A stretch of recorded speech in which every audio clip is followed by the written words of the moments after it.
Arestado ang usa ka 29 anyos nga lalaki sa Cagayan de Oro City human gingong gidagit ang duha ka menor de edad nga babae. Ani ang report.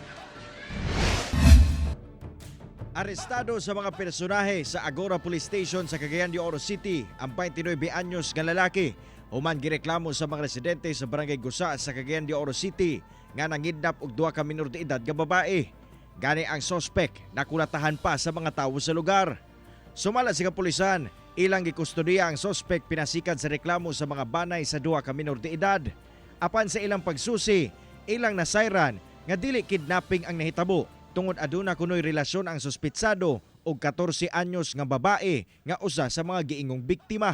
Sige na din nila gabuhaton nga mag-date-date ba, magkita sila dito sa maong lugar, mag-joyride sila, gani, ngura og ang among nahimbuan sugumikan sa istorya nga yagto pa sila og taguluan, nagsuroy.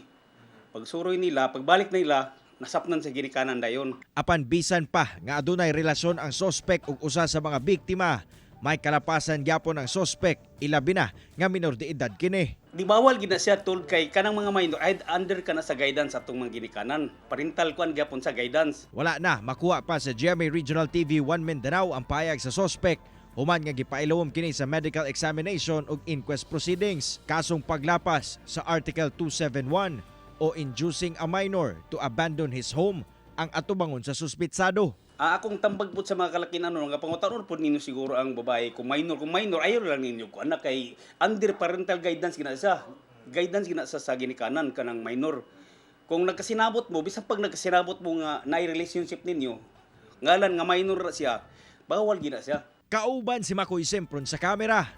Ako si Cyril Chavez para sa One Mindanao.